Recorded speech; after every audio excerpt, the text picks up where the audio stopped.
In the sterile corridors of St. Mary's Hospital, she was invisible. Colleagues whispered behind her back, calling her the mouse, too quiet, too plain, too unremarkable to matter. They had no idea that within 18 months, this same woman would hold a rifle steady in the frozen trenches of Eastern Europe. Her finger on the trigger that would save hundreds of lives and strike fear into the hearts of enemy soldiers across 3 nations.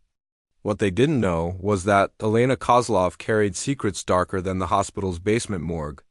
Behind her gentle smile and soft-spoken manner lay a past that would have shocked even the most hardened war veterans. The same hands that tenderly changed bandages had once survived horrors that would break most people's minds.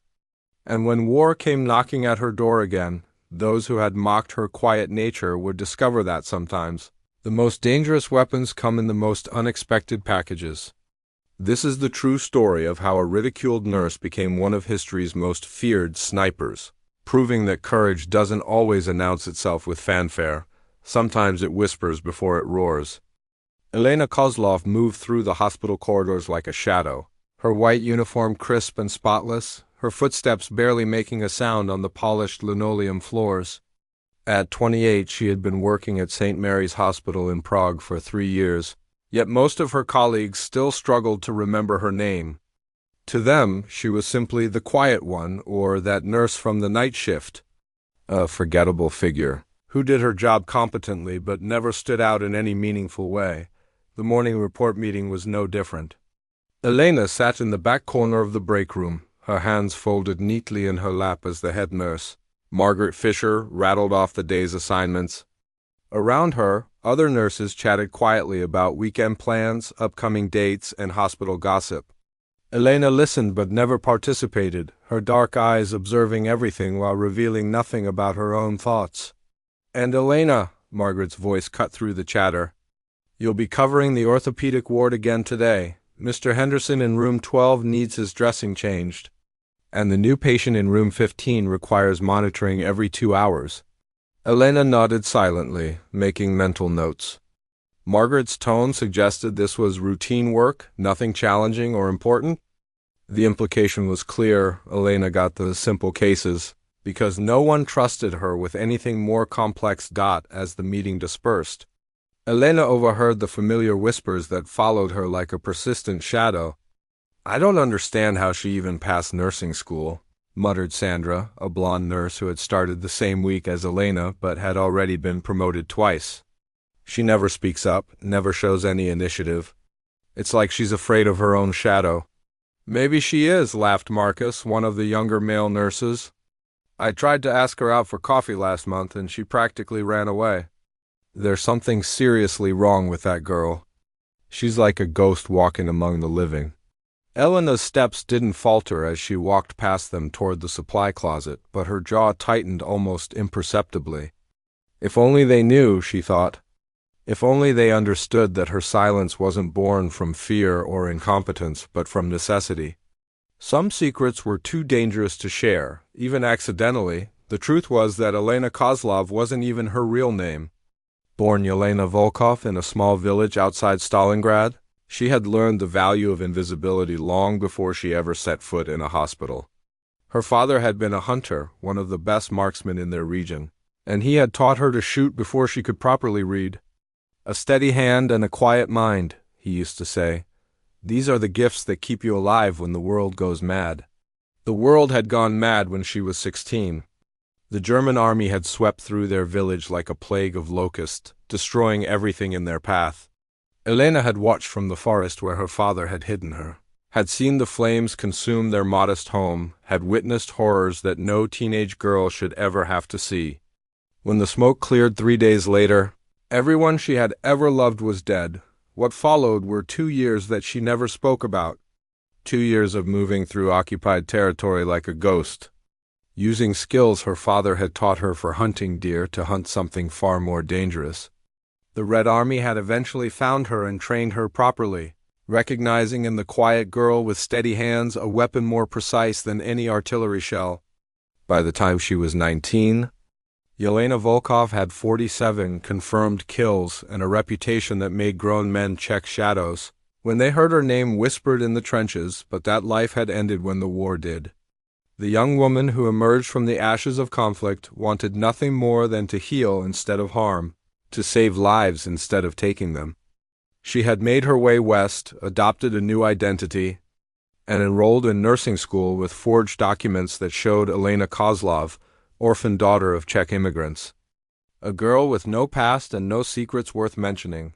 The irony wasn't lost on her that her colleagues mocked her for being too quiet, too timid. They had no idea that she could calculate wind speed and bullet drop in her head while changing bandages. That she automatically noted exit routes and cover positions in every room she entered. That she slept with a knife under her pillow even 3 years after the war's end. The habits of survival died hard, even in peacetime. Her first patient that morning was Mr. Henderson, a cheerful man in his 60s who had broken his leg in 3 places after falling off his roof while cleaning gutters. "There's my favorite nurse," he beamed as Elena entered his room. You're the only one who changes these bandages without making me feel like I'm being tortured by the Spanish Inquisition." Elena allowed herself a small smile as she began unwrapping the old dressing. "I'll try to be gentle, Mr. Henderson. How is the pain today?" "Oh, bearable, bearable. Though I have to say, you've got the steadiest hands I've ever seen. My daughter's a nurse too, works up in London. But even she doesn't have your touch. Where did you learn to be so precise?" The question hung in the air for a moment. Elena continued her work, her movements fluid and exact. "Practice," she said simply. "Lots of practice." What she didn't say was that precision had been a matter of life and death for years before it became a matter of healing. The same focus that allowed her to thread a needle flawlessly in dim light had once helped her thread bullets through enemy soldiers from distances that seemed impossible. The steady breathing technique she used to calm nervous patients was the same one she had used to slow her heart rate. Before taking a shot that would save her unit from an ambush, she finished Mr. Henderson's dressing and moved on to her next patient. Elena reflected on how different her life might have been if she had been born in a different time, a different place. She might have been one of those chattering nurses in the break room, worried about which doctor to flirt with or what to wear to the hospital Christmas party. She might have been normal, but normality was a luxury she had never been able to afford. Even now, supposedly safe in peacetime Prague, she remained alert. She noticed things others missed, the way the new orderly's eyes lingered too long on the medicine cabinet, the subtle tension in Dr. Weber's voice when he discussed certain patients, the pattern of footsteps that didn't belong to anyone who worked on her floor. These observations had served her well during her war years, when missing a detail could mean the difference between completing a mission and becoming another casualty. They served her differently now, but no less effectively. Elena had already prevented 2 medication errors, identified 1 case of potential patient abuse, and noticed symptoms that 3 different doctors had missed. All because she saw what others overlooked. Her colleagues attributed her sharp eyes to luck or coincidence. They had no idea that Elena Kozlov had been trained by the Red Army's best instructors, men who had taught her that observation was the foundation of survival. See everything, remember everything, trust nothing until you verify it yourself, her commander had drilled into her. The moment you stop paying attention is the moment you die. The afternoon brought a new challenge in the form of Mrs. Novak, an elderly woman who had been admitted with pneumonia but refused to cooperate with treatment. 3 different nurses had already tried and failed to convince her to take her medication, and Dr. Miller was growing frustrated with the patient's stubborn refusal to follow medical advice. "She won't listen to anyone," Sandra complained to Elena as they passed in the hallway. "She just sits there like a stone statue and shakes her head every time we try to help her. Maybe you can work some of your quiet magic on her." Elena entered Mrs. Novak's room to find a woman who reminded her painfully of her own grandmother, proud, weathered by hardship, and deeply suspicious of authority figures in uniforms. Mrs. Novak's eyes followed Elena's every movement as she approached the bedside, and Elena recognized something familiar in that guarded expression. "Mrs. Novak," Elena said softly, speaking in Czech rather than the German that most of the staff used. "My name is Elena. I understand you're not feeling well today." The old woman's eyebrows rose slightly at hearing her native language. "You speak Czech," she said, her voice hoarse but alert. "Most of these nurses, they jabber at me in German like I'm some kind of animal that doesn't understand." Elena pulled up a chair beside the bed, moving slowly and deliberately. "I understand," she said. "During the war, I knew many people who had learned to distrust anyone in uniform, anyone who claimed to want to help. Sometimes the people who said they were there to help were the most dangerous of all." Mrs. Novak's eyes sharpened. "You have the look," she said after a long moment. "Like you've seen things. Not like these other girls who think medicine and bandages can fix everything wrong with the world." "What things have you seen, Mrs. Novak?" The old woman was quiet for a long time, studying Elena's face. Finally she spoke. "My husband was a resistance fighter. They caught him in 1943, what they did to him before they killed him." She trailed off, then looked directly into Elena's eyes. "But you know about that kind of thing, don't you? I can see it in how you move, how you watch the doors. You're one of us." Elena felt something shift inside her chest, a recognition that went deeper than words. She had spent 3 years pretending to be someone else, someone soft and sheltered who had never seen violence or loss.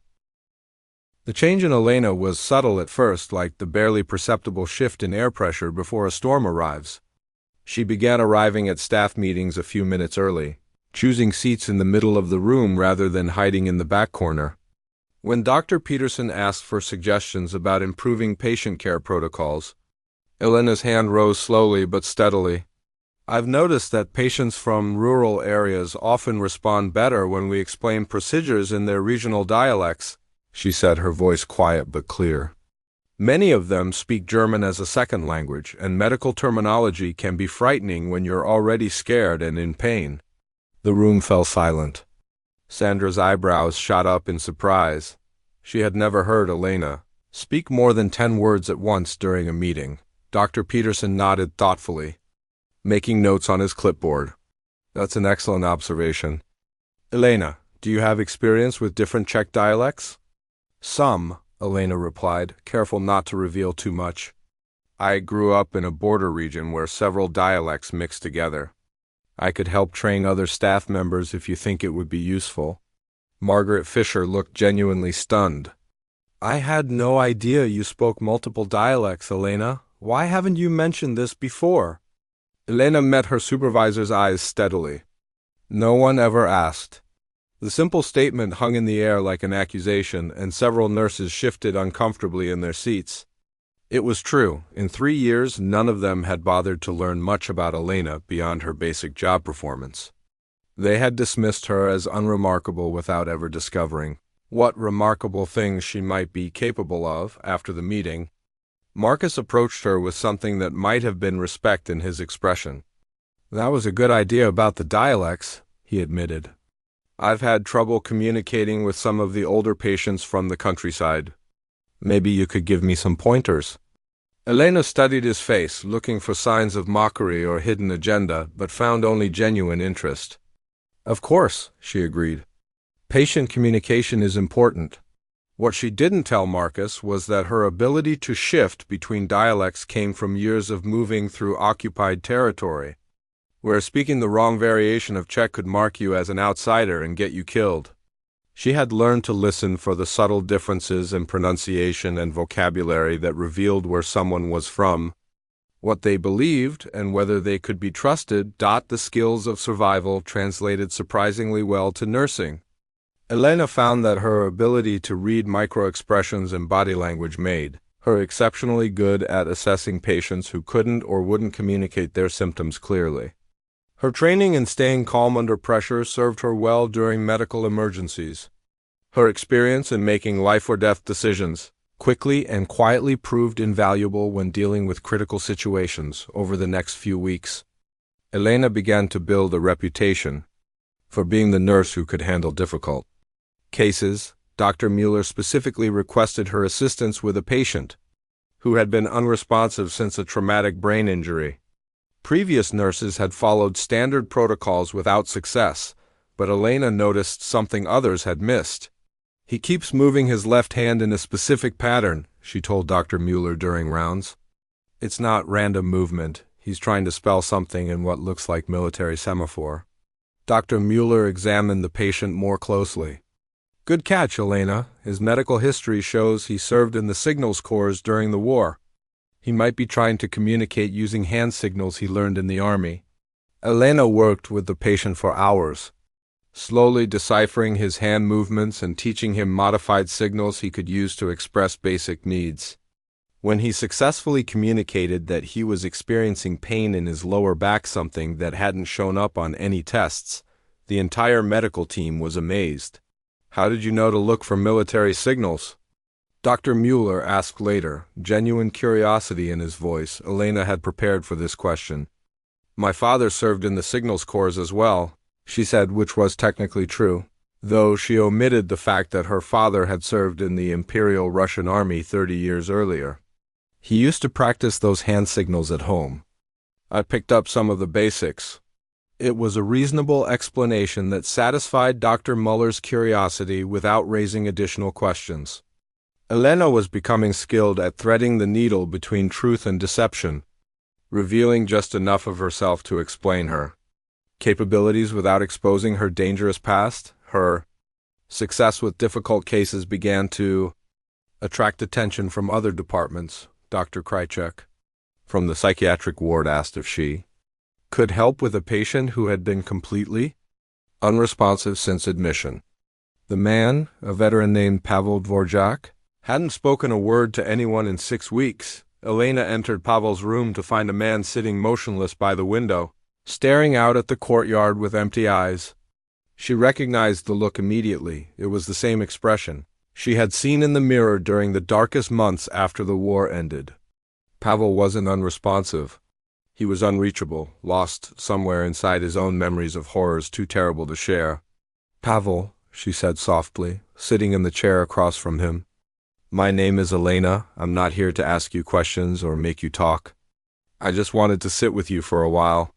She sat in silence for 20 minutes, occasionally glancing out the window at the same view that held Pavel's attention. Finally, without moving his gaze from the glass, Pavel spoke.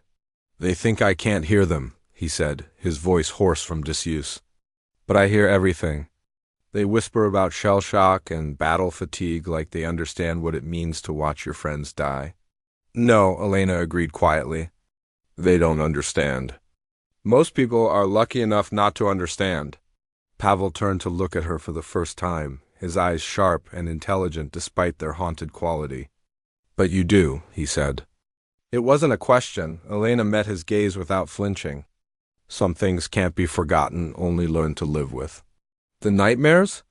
"Yes. The way you check every room for exits?" "Yes. The way you can't stand to have people walk behind you?" Elena nodded. "Yes." Pavel was quiet for a long moment, then let out a breath he seemed to have been holding for months. "I thought I was going insane. They keep telling me I need to process my experiences and work through my trauma, like it's a mathematical problem that can be solved with the right equation. Healing isn't the same as forgetting," Elena said. "And surviving doesn't mean you have to pretend it never happened. It just means you learn to carry it without letting it carry you." Over the next hour, Pavel began to talk. Not about the war directly, but about small things, the way the light looked different in the morning, how he missed the taste of his grandmother's bread, the sound of rain on his childhood bedroom window. Elena listened without judgment or advice, understanding instinctively that Pavel needed to remember who he had been before the war destroyed that person. When she left Pavel's room, Dr. Krychek was waiting in the hallway with an expression of amazement. "He spoke to you," he said. "In 6 weeks, you're the first person he's responded to at all." "What did you say to him?" "Nothing special," Elena replied. "Sometimes people just need to be heard rather than healed." "That's remarkably insightful," Dr. Krychek said. "Have you considered specializing in psychiatric nursing? You seem to have a natural talent for connecting with traumatized patients." Elena felt a flutter of panic. Specializing in psychiatric care would mean additional training, background checks, and scrutiny she couldn't afford. "I'm content with general nursing," she said carefully. "But I'm happy to help with difficult cases when needed." Word of Elena's success with challenging patients spread through the hospital faster than she had expected. Within a month, she found herself consulting on cases that had baffled more experienced nurses and doctors. Her ability to notice details others missed, to remain calm under pressure, and to connect with patients who had given up on communication made her increasingly valuable to the hospital staff. The recognition was both thrilling and terrifying. Elena had spent so long hiding her abilities that using them felt like stepping into dangerous light. Every compliment, every request for her assistance, every moment of professional success brought with it the risk of attracting the wrong kind of attention. Her fears were realized on a gray Tuesday morning in November when a new face appeared in the hospital break room. The man introduced himself as Victor Horak, a representative from the Ministry of Health who was conducting routine evaluations of hospital staff performance. He was tall and thin with pale gray eyes that seemed to catalog everything they saw. "Elena Kozlov," Victor said when they were introduced, pronouncing her name with slightly more emphasis than necessary. "I've been reading some fascinating reports about your work here. Quite impressive for someone with such a limited background." Elena felt her blood turn to ice. "I don't understand what you mean." "Oh, just that your nursing school records show fairly average grades, yet your performance here has been exceptional. Sometimes people grow into their potential, don't they? Sometimes they discover capabilities they didn't know they had." Victor's smile was pleasant and completely without warmth. Elena recognized the expression from her war years. It was the look of a predator that had found interesting prey. "I've simply tried to do my best for the patients," she said Noi. Elena's worst fears were confirmed when she arrived at work the next morning to find Victor Horak waiting in Margaret Fisher's office. Through the glass window, she could see them speaking in low, serious tones while Victor consulted a thick file folder. Margaret's face was pale and confused as she glanced repeatedly toward the door where Elena stood. "Elena," Margaret called out, her voice strained. "Could you join us, please?" The walk across the break room felt like crossing a minefield. Every eye in the room followed Elena's progress, her colleagues whispering among themselves about the unusual morning summons. Elena kept her expression neutral and her pace steady, but her mind was racing through possibilities. How much did Victor know? How much could she deny? How quickly could she disappear if this conversation went badly? "Please sit down," Victor said pleasantly, gesturing to a chair across from Margaret's desk. His pale eyes studied Elena's face as she settled herself, looking for any sign of nervousness or guilt. Elena had faced interrogation before under much worse circumstances, and her expression remained perfectly calm. "Mr. Horak has some concerns about your employment documents," Margaret said carefully. "There seem to be some discrepancies that need to be clarified." Elena raised her eyebrows slightly, projecting mild confusion rather than alarm. "What kind of discrepancies?" Victor opened his file folder and consulted several documents. "Well, for instance, the nursing school you claim to attend has no record of an Elena Kozlov graduating in 1945. The church charity you mentioned as providing financial assistance never existed in Ostrava. And most interesting of all, the birth certificate for Elena Kozlov shows she died of scarlet fever in 1923 at the age of 6 months. The room fell silent except for the ticking of Margaret's desk clock. Elena felt the familiar ice-cold calm that had kept her alive during the war descending over her like armor. When she spoke, her voice carried just the right note of bewilderment and hurt. "I don't understand what you're suggesting," she said. "These are serious accusations. Are you saying that I somehow forged my entire identity? That I'm not who I claim to be?" "I'm not suggesting anything," Victor replied smoothly. "I'm simply pointing out that the documents you provided to gain employment here contain information that can't be verified. Perhaps you could help us understand how these errors occurred?"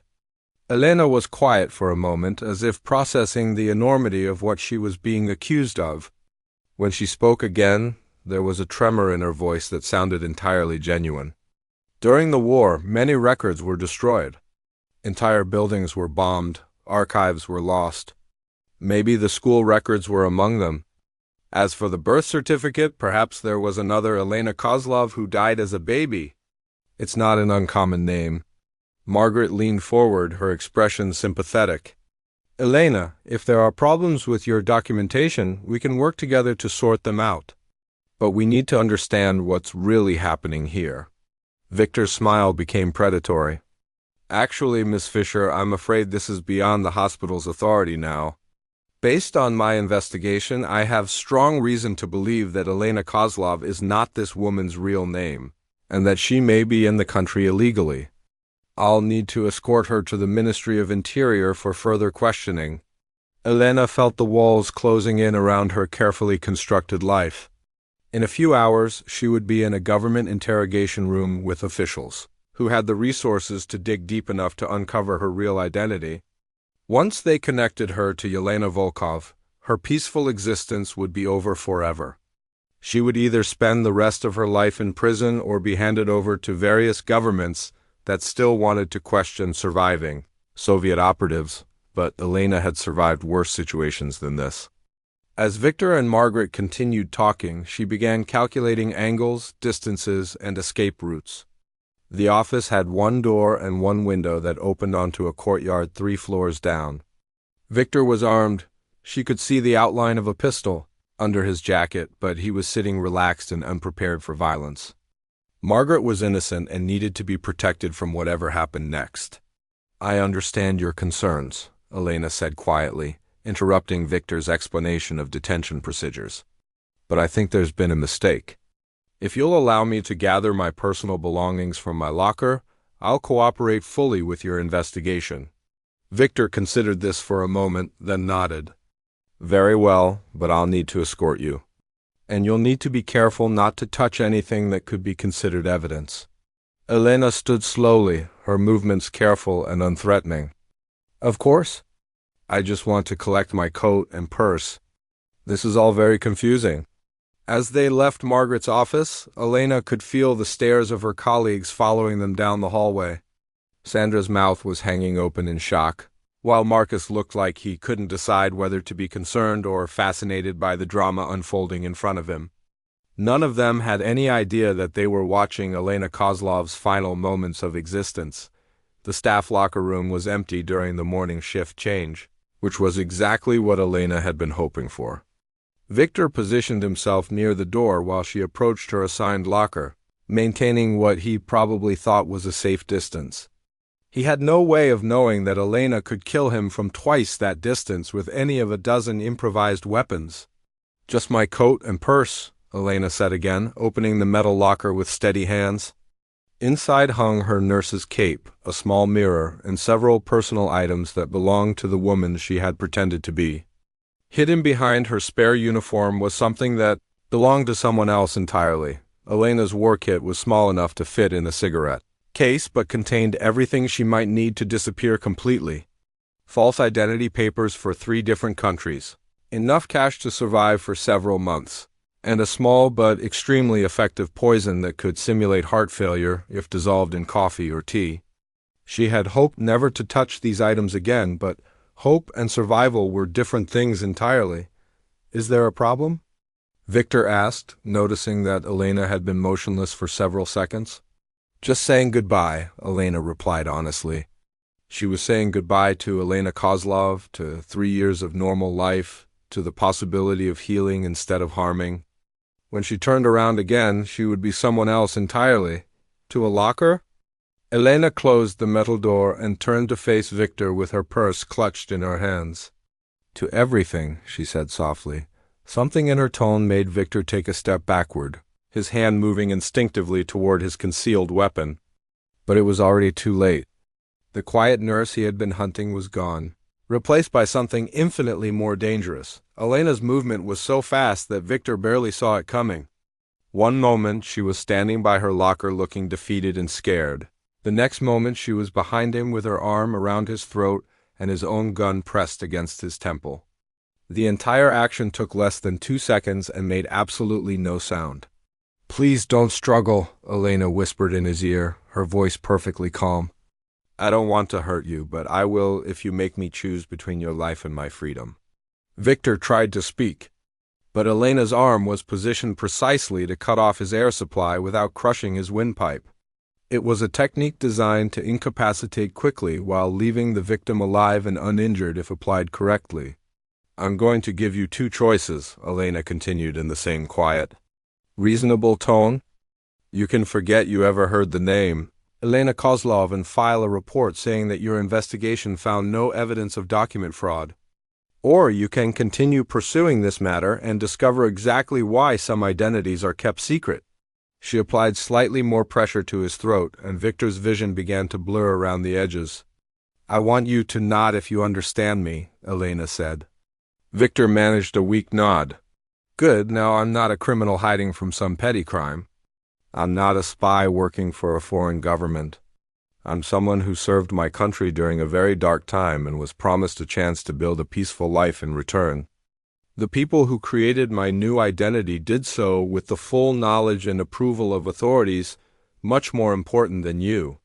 Elena loosened her grip slightly, allowing Victor to breathe more easily while keeping him completely under her control.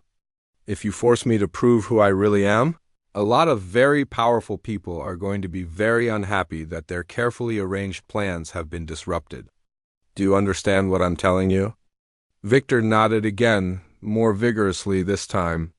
Elena could feel the fight going out of him as he realized that he had stumbled into something much bigger and more dangerous than simple document fraud. "I'm going to let you go now," Elena said.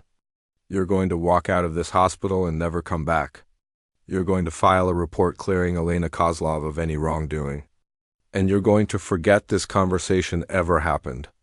If you do these things, you'll live a long and happy life.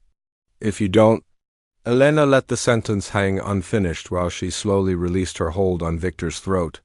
He gasped for air and stumbled forward, catching himself against the wall of lockers.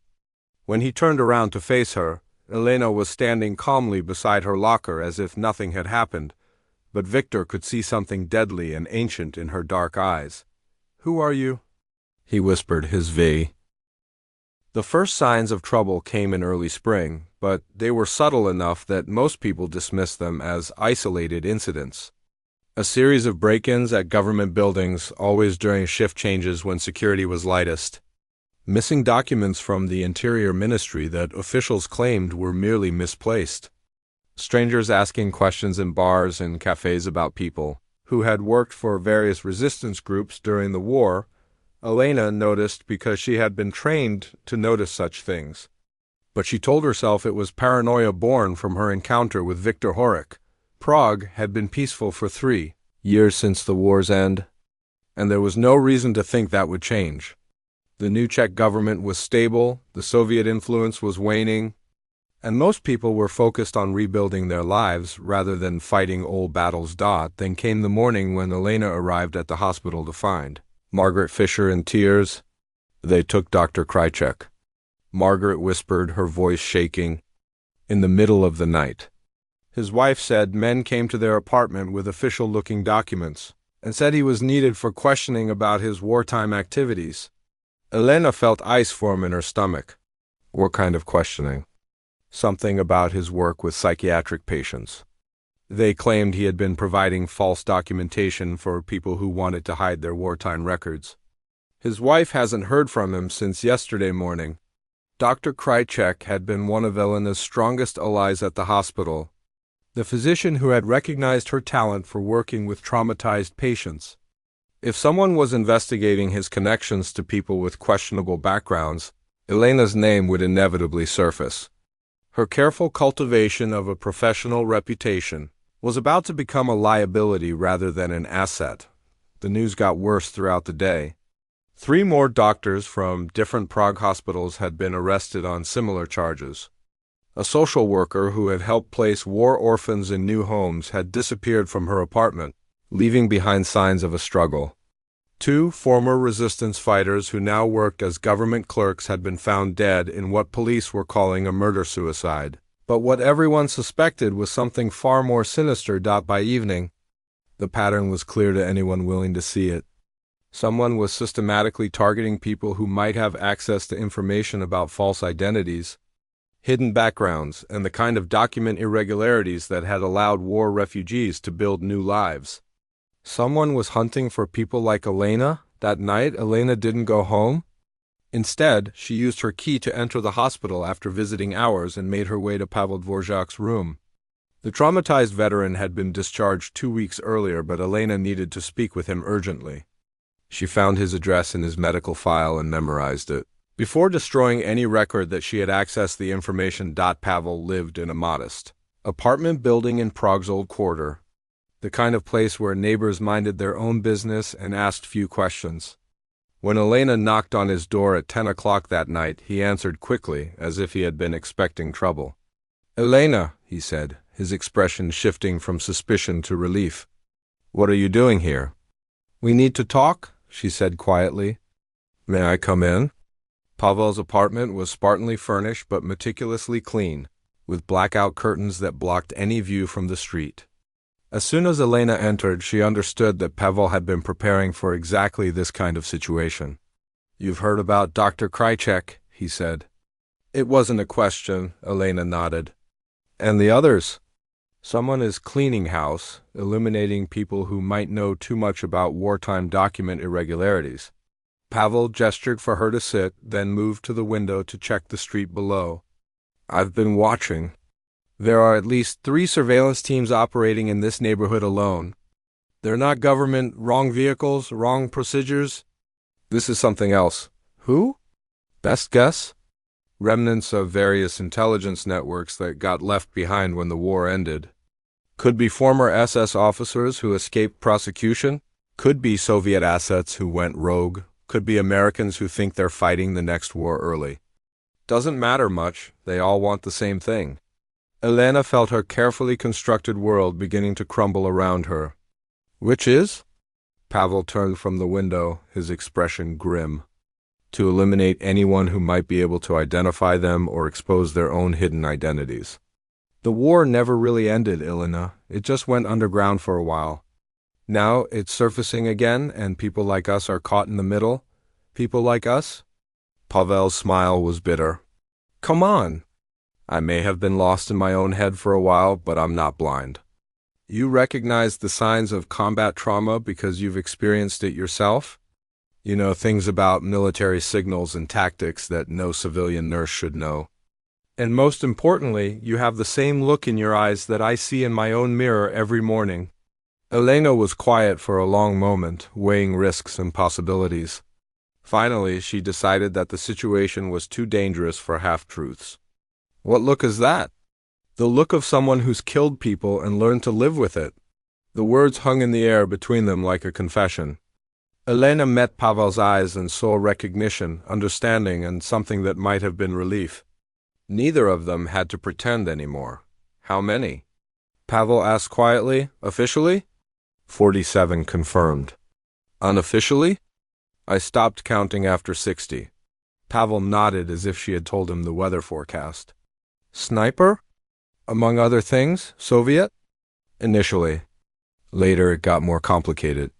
Pavel was silent for several minutes, processing this information. When he spoke again, his voice carried a weight that hadn't been there during his time at the hospital. "Elena, whatever network is operating in Prague, they're not going to stop with doctors and social workers.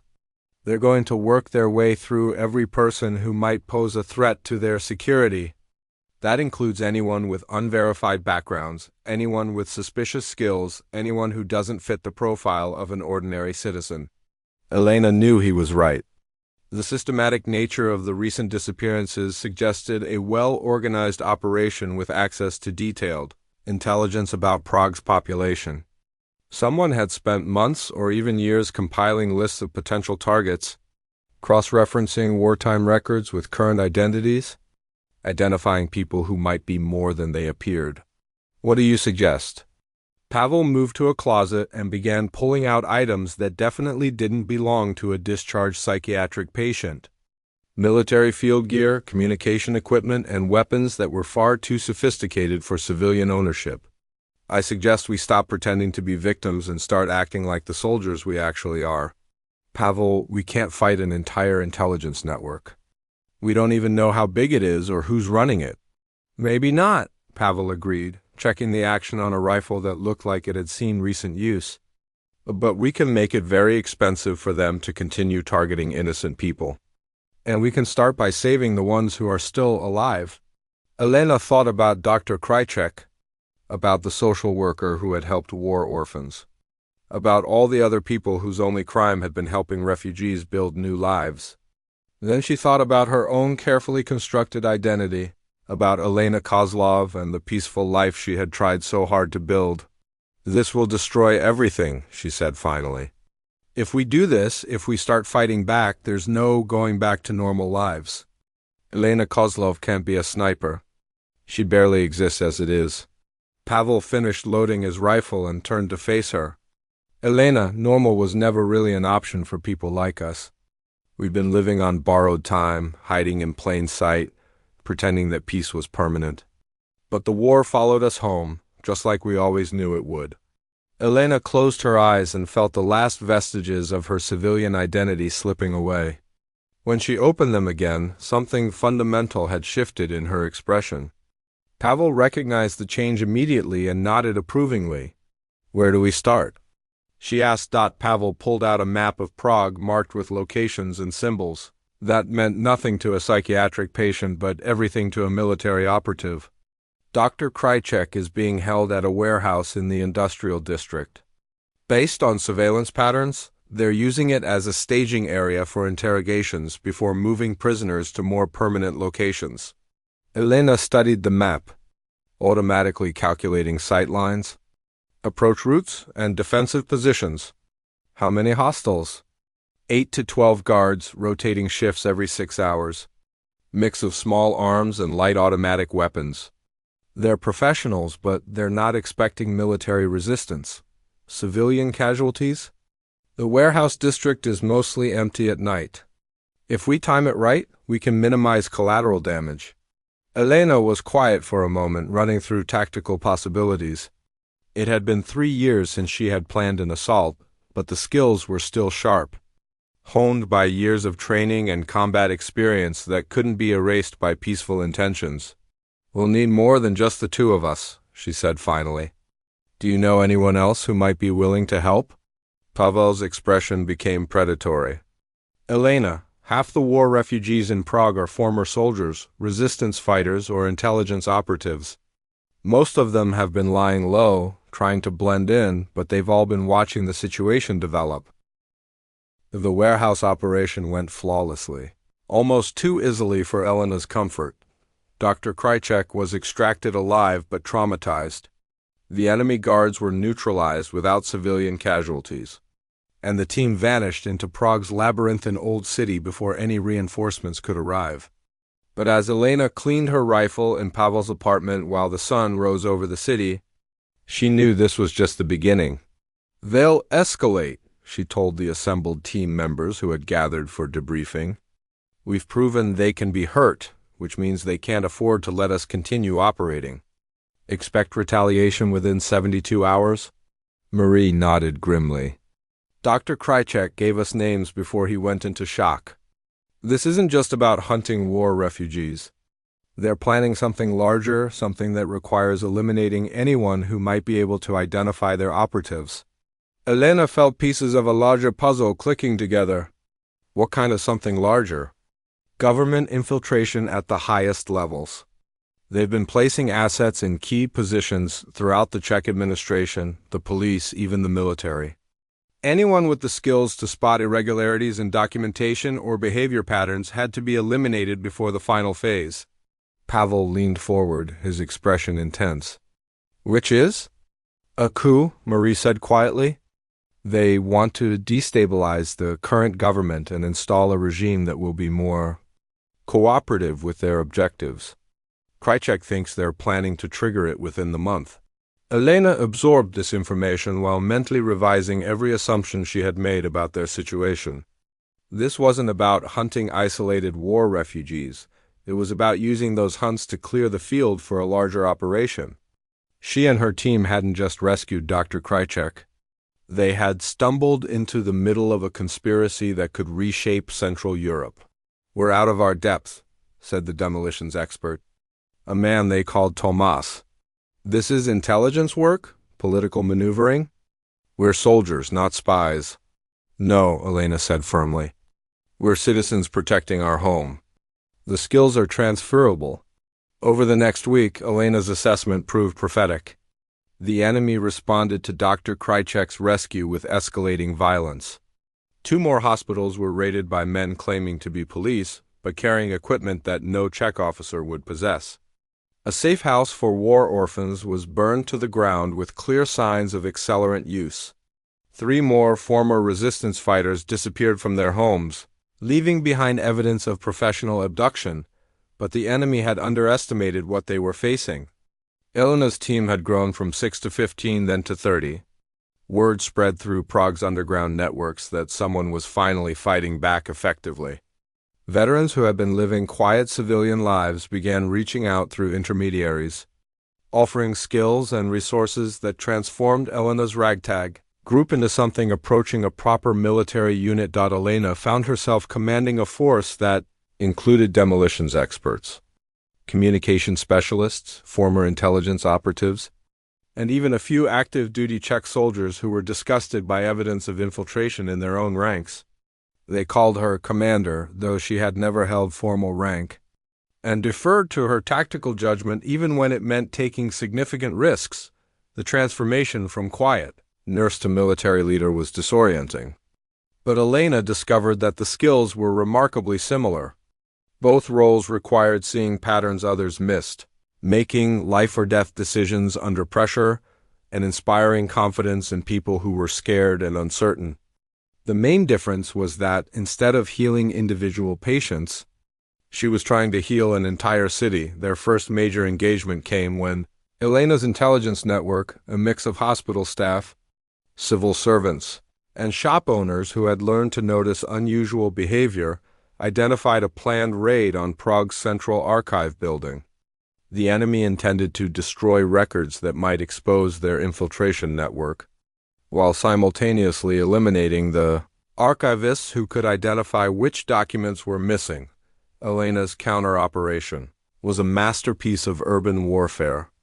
Instead of trying to prevent the raid directly, she allowed it to proceed while positioning her people to document the attackers, identify their escape routes, and follow them back to their operational base. The enemy succeeded in burning the archive, but in doing so, they exposed their entire Prague network. "Patience," Elena told her team as they watched the archive burn from concealed positions throughout the surrounding blocks. "Sometimes you have to let the enemy win a battle to ensure you win the war." The intelligence gathered during the archive raid led to a series of precisely targeted strikes that systematically dismantled the enemy's infrastructure in Prague. Safe houses were identified and raided. Communication networks were intercepted and compromised. Key operatives were eliminated or captured with surgical precision that left the surviving members of their organization paranoid and demoralized. Elena's reputation began to spread beyond Prague's underground networks. Government officials who had been puzzled by recent violence found themselves contacted by intermediaries offering information about infiltration plots. International intelligence services that monitored Central European stability began receiving detailed reports about foreign operations in Czech territory. The media, though they didn't understand the full scope of what was happening, started reporting on a wave of criminal activity that seemed to be collapsing under its own contradictions. But it was Elena's personal evolution that truly terrified her enemies. She had learned to combine the ghost's lethal precision with Elena Kozlov's understanding of human nature. She could eliminate a target with a single shot from 800 meters away, then spend the evening treating wounded civilians at the hospital.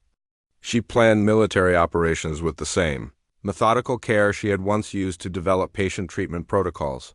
Her enemies began calling her the Angel of Death, a figure who could appear anywhere, strike without warning and vanish before anyone could respond. Stories spread through Prague's underworld about a sniper who never missed, who seemed to know exactly where her targets would be before they knew it themselves, who could kill with precision that bordered on supernatural. The truth was both simpler and more complex than the legend suggested. Elena had learned to see Prague as a vast organism with patterns of movement and behavior that could be predicted and influenced. Her medical training helped her understand how individuals responded to stress, fear, and trauma. Her wartime experience taught her how to exploit those responses tactically when Klaus Richter, the operations chief planner, finally decided to confront Elena directly. It was out of desperate necessity rather than confidence. His network was collapsing, his operatives were defecting or disappearing, and his political timeline was advancing whether he was ready or not. Elena was expecting the confrontation.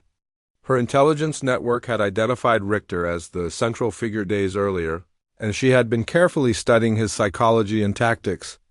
When he sent a message challenging her to a meeting, professional to professional, as he put it, Elena was already 3 steps ahead of him. The meeting took place on the roof of Prague Castle, a location that offered excellent sight lines but also complete exposure to anyone positioned on the surrounding buildings. Richter arrived with 2 bodyguards and enough weapons to fight a small war. Elena arrived alone and apparently unarmed. "So you're the famous ghost," Richter said when they were within speaking distance. "You're smaller than I expected." Elena studied him with the clinical detachment she had once reserved for particularly challenging patients. Richter was intelligent, experienced, and completely convinced of his own superiority. Those traits would make him predictable. "You're larger than I expected," Elena replied. Most people who rely on intimidation and violence are compensating for some fundamental inadequacy. Richter's expression hardened. "You've caused significant disruption to my operation. Your operation involved murdering innocent people. I simply restored balance." "Innocent?" Richter laughed harshly. "There are no innocent people in our line of work. We're all killers, Elena. The only difference is that I'm honest about what I am." Elena was quiet for a moment, considering his words. When she spoke, her voice carried the weight of every life she had taken and every life she had saved. "You're right that I'm a killer," she said. "But you're wrong about everything else. The difference between us isn't honesty, it's purpose. You kill to gain power over others. I kill to protect people who can't protect themselves." Richter gestured to his bodyguards, who began moving to flank Elena's position. "Philosophy is irrelevant. Only results matter, and my results speak for themselves." "Do they?" Elena asked, and Richter realized that despite being outnumbered 3-1, she seemed completely relaxed. "Let me tell you about your results, Klaus. Your entire Prague network is compromised. Your political allies have been arrested by Czech intelligence. Your financial resources have been frozen by international banking authorities. And your remaining operatives are currently surrendering to authorities throughout Central Europe." Richter's confident expression began to crack. "Impossible. We've been planning this operation for 3 years, and I've been dismantling it for 3 weeks." Elena's smile was serene and absolutely terrifying. "Did you really think I